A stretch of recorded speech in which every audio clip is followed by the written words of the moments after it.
Hello, friend. नमस्कार, मी आहे स्नेहल बनसोडे. तर आज आपण पाहणार आहोत फॉरेक्सबद्दल. जी करन्सी पेअर आहेत त्याच्यामध्ये जे कोरिलेशन होतात ते पेअर्समध्ये कसे केले जातात. फॉरेक्स म्हणजे करन्सीमध्ये पेअर केले जातात हे तर तुम्हाला माहितीच असेल ऑलरेडी. Yes? याच्यामध्ये 3 टाईपचे कॉरिलेशन होतात. ते करन्सीमध्ये कसे होतात तर ते पाहूया आपण आज. पहिलं कोरिलेशन आहे पॉझिटिव्ह, सेकंड आहे निगेटिव्ह आणि थर्ड आहे न्यूट्रल म्हणजे उदासीन. तर हे कोरिलेशन इम्पॅक्ट हे कशानुसार करतात मार्केटवर ते डिपेंड असतं. फंडामेंटल्सच्या ज्या पियर्स आहेत त्याच्यावर डिपेंड असतं. तर depend on situation in current market and correlation all chart तुम्ही चेक करत चला, तुम्हाला ते समजून जाईल. तर फॉरेक्समध्ये जर तुम्ही करन्सीमध्ये एक्सचेंज करता, जसं आपल्यामध्ये निफ्टी 50 बँक निफ्टीमध्ये तुम्ही ऑप्शन ट्रेडिंग करत असाल तर ते एक्सचेंज करता तुम्ही, तर तसंच फॉरेक्समध्ये करन्सी एक्सचेंज जे करतो त्यानुसार आपण ट्रेड करतो. जसं ऑप्शन ट्रेडिंगमध्ये बाय सेल असतं, पण इथं 2 करन्सी असतात त्याच्यामध्ये एक्सचेंज केलं जातं, तेव्हा ते पियर कोरिलेशन ट्रेडिंग होतं.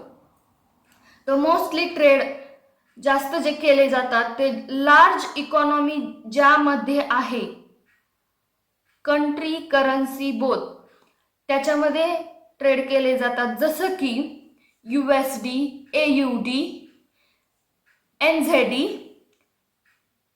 CHF, CAD, GBP and EUR, JPY.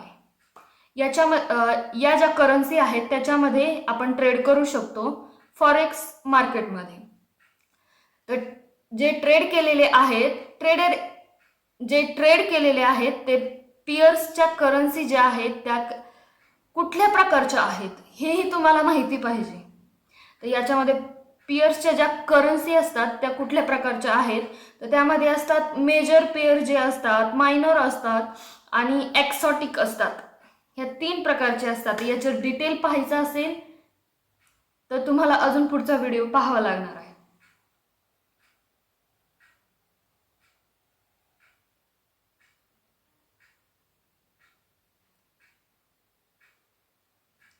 आणि आपण पहिलं पाहूया मेजर पेअर जे आहेत ते कसे आहेत. तर मेजर पेअर जे असतात ते having USD as a base currency. म्हणजे जर तुम्ही EUR अँड USD मध्ये जे तुम्ही ट्रेड करता ती कॉट करन्सी होऊ शकते.